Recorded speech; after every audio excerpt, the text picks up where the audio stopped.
네, 우리 한번 따라서 하십시다. 예수님의 이름. 예수님의 이름에 대해서 우리가 잘 아는 말씀이지만은 우리가 상고하시면서 피잡고 은혜될 수 있기를 바랍니다. 성경에 있는 단어들, 성경에 나오는 단어, 우리 말씀들 여기에 여러 가지의 깊은 뜻이 있습니다. 그냥 깊은 뜻이 있다. 그냥 글자 하나하나가 그냥 되어진 것이 아니고 뜻이 있는데, 지난번에 말씀을 드린 것처럼 베들레헴은 말씀의 떡집이라는 뜻을 가지고 있다. 떡집. 그 다음에 우리가 잘 아는 예수님이 골고다 언덕에서 십자가에 못 박혀 피를 흘려주셨는데, 골고다라는 뜻은 해골이라는 뜻이 해골. 그러면은 이걸 잠깐 말씀을 드린다면은 우리가 해골 드린 거예요. 해골. 이거 죽은 시체에서 나온 거죠. 죽은 시체. 여러분들과 저는 다 해골들 하나씩 가지고 있죠, 그죠? 집사님 해골 없어요? 해골 있잖아요, 가지고 있죠, 그죠? 네. 이 해골은 죽어야 생겨요, 그죠? 살아있을 때는 우리가 해골이라고 말 안 하는데, 죽은 시체인데, 그 죽은 시체는 왜 죽어요? 죄 때문에 죽죠, 그죠? 죄. 잘 보세요. 이게 깊은 뜻이 있는 것은, 이 골고다는 해골이고, 해골은 죽은 시체에서 나온 거고, 죽은 시체는 왜 죽었느냐? 죄에서 나오는데, 여기에 주님이 십자가를 딱 지시고 피가 똑똑똑 떨어지니까 어디에 떨어졌어요? 해골에. 죽은 시체에 죄. 이 문제가 해결되니까 해골이 살아나는데, 이게 예수 믿는 성도다. 그래서 이 골고다 해골에서 이것도 굉장히 중요한 뜻이 있다. 그런 말씀이에요. 그리고 베델, 우리가 베델로 올라가자. 베델, 하나님의 집이죠. 하나님의 집. 그래서 우리가 성경에 기록되어 있는 말씀에는 그 말씀 자체에 깊은 뜻이 있다. 그래서 이런 깊은 뜻을 우리가 생각하게 되는데, 예수라는 이름, 예수님이라는 이 이름에도 뜻이 있다. 그런 말씀이에요. 뜻이 있다. 이게 아주 중요한 뜻이 있는데, 오늘은 다른 건 다 그만두고 여러 가지로 설명을 복잡하게 할 것 없이 쉽게 저와 여러분들이 예수님의 이름의 뜻이 뭘까 우리가 한번 생각하기를 원하는데, 첫 번째, 이 예수님의 이름의 뜻의 첫 번째는 성경에 보니까 나시기 전에 이미 예수님이 탄생하실 것과 예수님의 이름과 하실 일들이 기록되어 있더라. 나시기 전, 잘 보세요. 예수님이 태어나시기 전에 벌써 탄생, 태어날 것, 어떻게 태어나, 이름, 하실 일, 이것이 그 예수님의 이름에 뜻이 있더라. 그런 말씀이에요. 그래서 우리가 성경에 보니까 나시기 전 창세기 3장 15절에 이미 여인의 후손으로, 여인의 후손, 이 말씀이 지난번에도 말씀을 드렸는데 대단히 중요한 뜻을 가지고 있습니다.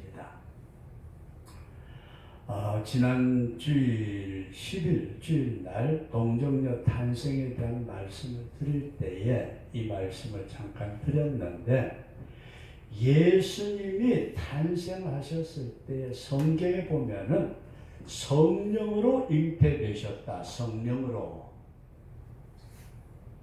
우리가 잘 아는 말씀인데, 이게 아버지가 있어가지고 아버지 엄마를 통해서 태어났다면 절대로 우리의 구원자가 되실 수가 없습니다.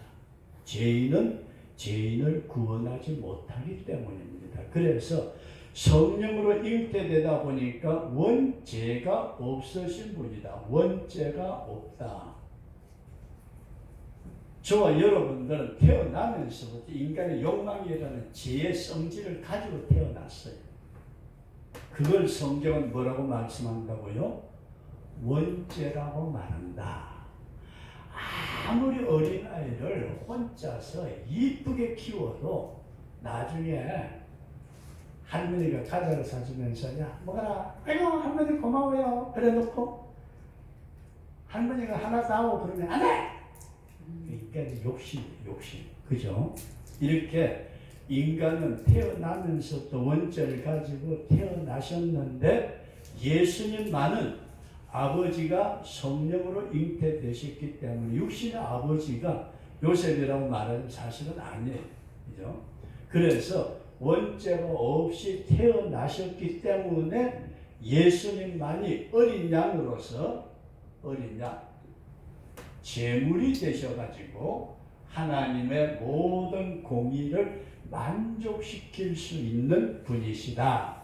그래서 성도 여러분들과 제가 탄생하시기 전에 하나님께서 천사를 통해 가지고 이름을 지어 가지고 천사를 통해서 알려주신 이름이다.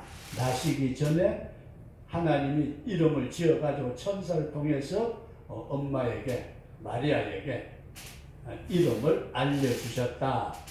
여기까지 믿어지시면 아멘. 그러니까 우리가 이 말씀을 꼭 기억하시면서 성도 여러분들과 제가 예수님이라는 그 나시기 전에 탄생을 하시기 전에 이름을 지어주셨고 하신 일을 말씀을 하셨는데 여인의 후손으로 오신 예수님은 성령으로 잉태되셨고 성령으로 잉태되신 예수님은 원죄가 없이 어린 양 제물이 되실 수 있는 분으로 오셨다.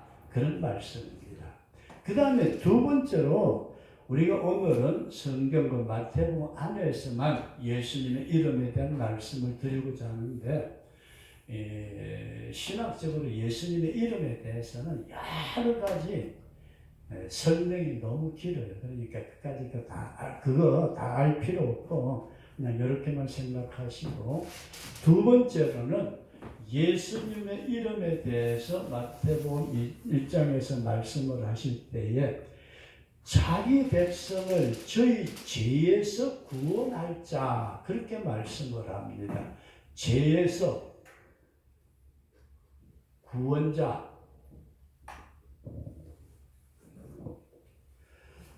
사도행전에서 사도들이 그런 말씀을 합니다. 천하의 예수 외에 다른 이름으로 구원을 얻을 만한 이름을 우리에게 주신 적이 없다.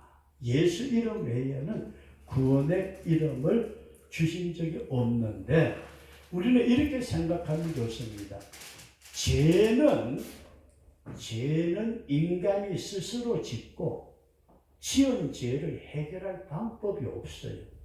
이게 굉장히 중요한 비극입니다. 죄를 짓고 그 죄에 대한 해결할 방법, 능력이 없다. 우리 인간에게 가장 큰 비극이라면은 자기가 죄를 짓고 난 뒤에 그 죄를 해결할 수 있는 능력이 인간에게는 없다. 그런 말씀입니다. 그래서 인간이 스스로 힘으로 해결할 능력이 없기에 도움을 받아야 된다. 도움.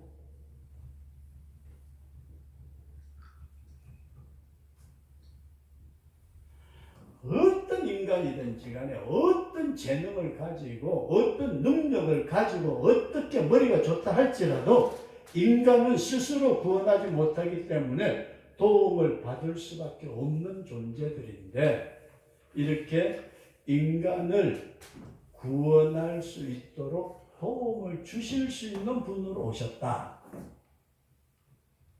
구원자, 돕는 자로 오셨다.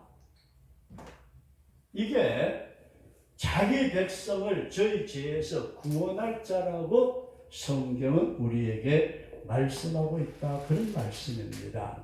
그래서 우리가 이 부분을 잘 생각해 보면 예수님이라는 분은 자기 백성을 저희 죄에서 건질 수 있는 분이신데 인간이라는 것은 근본적으로 죄를 짓기는 했지만은 해결할 수 있는 능력이 없다. 해결할 수 있는 능력이 없기 때문에 인간은 누구든지 간에 도움을 받아야 구원을 얻을 수 있는데 그 도움을 받고자 할 때에 우리를 도와줄 수 있는 분은 예수밖에 없다. 믿으시면 아멘. 다른 천하 만민의 어떤 것으로도 인간은 구원을 받지 못하지만은 오직 예수님만이 우리를 도와주실 수 있는 분이시다. 아멘. 이렇게 예수님의 이름에 구원자라는 이름이 있다. 그런 말씀입니다. 그 다음에 마지막 세 번째로 임마누엘의 하나님으로 오셨습니다. 따라서 하십시다. 임마누엘. 우리가 임마누엘이라고 그럴 때 잘 아는 바대로 하나님이 우리와 함께 계신다. 하나님이 우리와 함께 계신다. 믿으시면 아멘. 감도 크네요. 우리가 성경에서 보면 이렇게 우리가 생각을 할 수 있어요. 이 임마누엘이라는 말을 염두에 두시면서 저와 여러분들이 세상 살다 보면은 원수 지는 사람이 있다고 하십시다. 오해를 하든지 뭘 하든지 간에 한 번 마음이 토라진 사람 어떻게 해요? 마음이 돌아섰다고 하십시다. 돌아선 자. 이런 사람이 다시 화해를 하고 돌이킨다는 것은 얼마나 힘든 일인지 모릅니다. 한번 삐뚤어진 마음이 정상적으로 돌아온다는 것은 엄청나게 힘들다. 우리가 일반적으로 살면서도 이런 생각이 들고 이해가 되시면 아멘. 그래서 우리가 잠언 18장 19절 말씀을 보면은 잠언 18장 19절에 노엽게 한 형제와 화목하기가 견고한 성을 취하기보다 어려운즉 이러한 다툼은 산성 문빗장 같으니라. 그렇게 말씀을 합니다. 야, 이게 진짜 힘든 말씀이에요.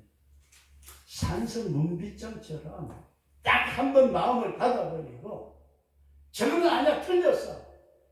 저런 놈하고는 다시는 내가 안 할 거야 하고 원수가 딱 지고 돌아서면은 그 돌아선 사람의 마음을 돌이키는 것은 얼마나 힘든지 모른다.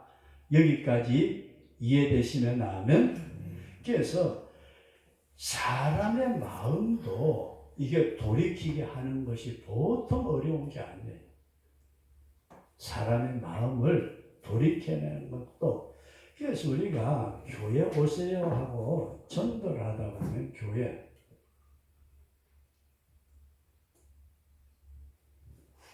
세상에도 교회 나오시던 분들이 많더라고요. 그죠? 옛날 이장부터 시작해가지고 박수찬 신가의 그분도 그렇고 교회에 나오셨던 분들이 많아요. 그런데 얘기를 들어보면은 교회에 나와가지고 어떤 사람에게 상처를 받아요. 목회자에게 상처를 받든지 아니면 같은 성도끼리 상처를 받든지 이렇게 상처를 받아가지고 보자 하는 것까지는 괜찮을지 모르지만은 아예 교회를 떠나버려요. 근데 저는 이장님도 만나가지고 이제 교회 자주 좀 나오세요. 그랬더니 그분이 그런 말씀에 그 전에 교회 잘 나오고 그렇게 열심히 했는데 어떤 사람에게 상처를 받았대요. 그 사람이 누군지는 장로라는 표현을 쓰신 것 같은데 누군지는 모르지만은 이야 저렇게 상처를 받아가지고 교회를 떠나가지고 다시 돌이킨다는 것이 이게 얼마나 힘든 일인가.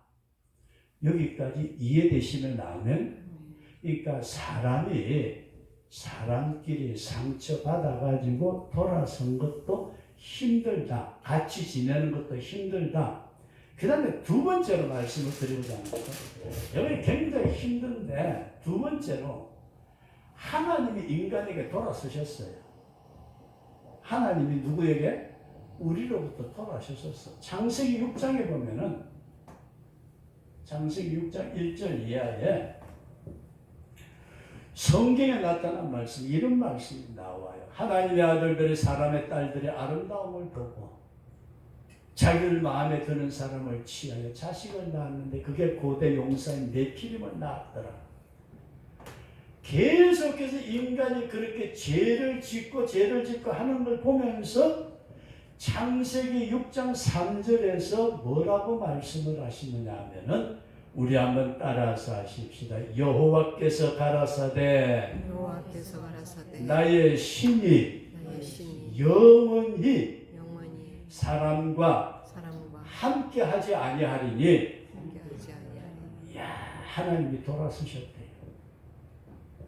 제가 아까 말씀을 드린 거 잘 보세요. 3절에서 하나님이 영원히 난 너희들 싫어. 인간을 만드는 걸 내가 탄식해.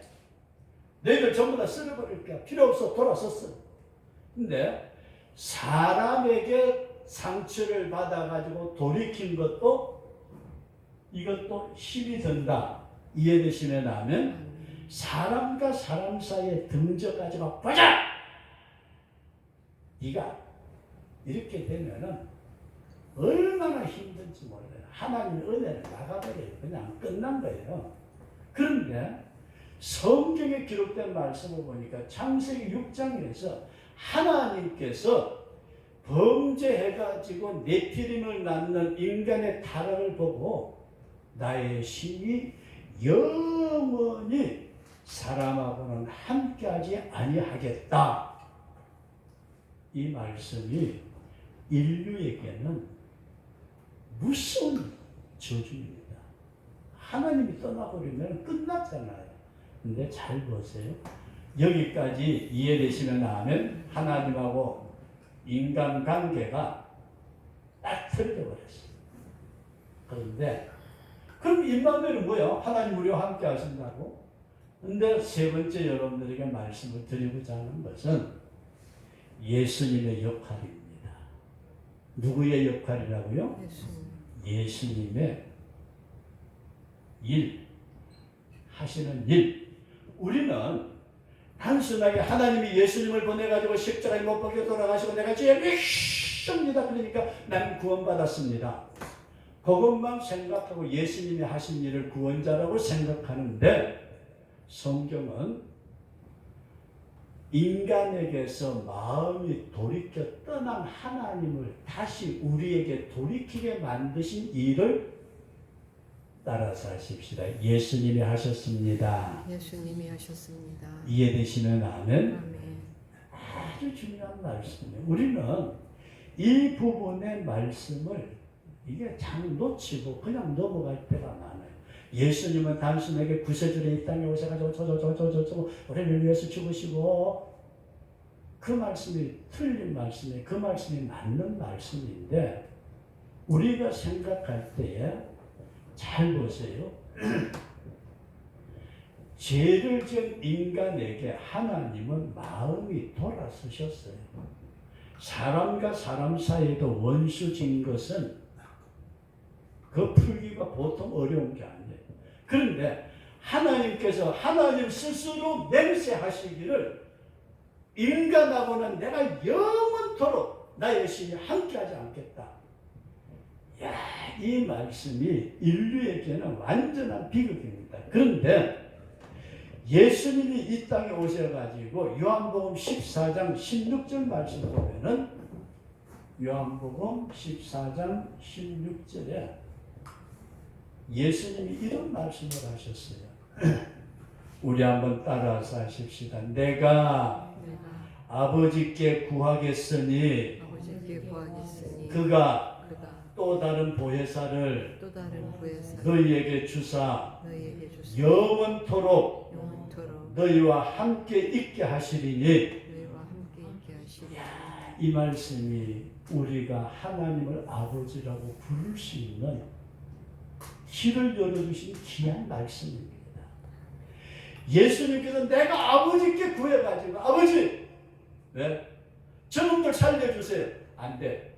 그놈들은 죽어야 돼. 내가 대신 죽을게요. 네가 왜 죽어? 저놈들 때문에 네가 죽어. 안 돼. 너 죽지 마. 아니, 제가 대신 죽을게요. 어떡하나? 아버지 돌이키시고, 누가요? 하나님 아버지 돌이키시고 영원히 나의 신이 함께 하지 않겠다고 약속하셨던 말씀을 하나님 버리시고 그 인간에게 다른 보혜사 하나님의 영을 허락해 주옵소서.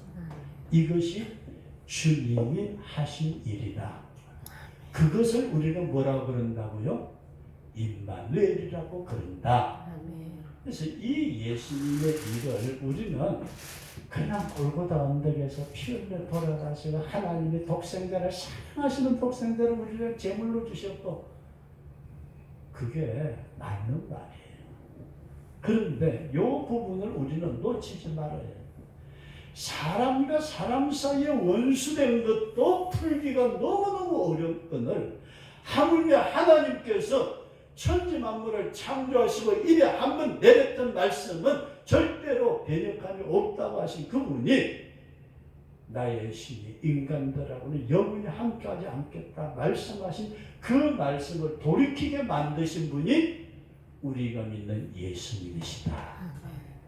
그 예수님이 보혜사 성령을 아버지께 구해가지고 우리에게 부어주심으로 우리에게 하나님의 영이 함께 하심으로 하나님 아버지 그랬더니 하나님이 오냐.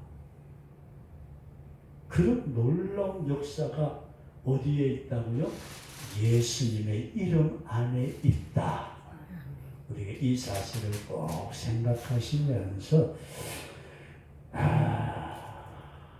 아버지의 마음을 자식에게로 돌려놓으신 분 예수님 뿐입니다.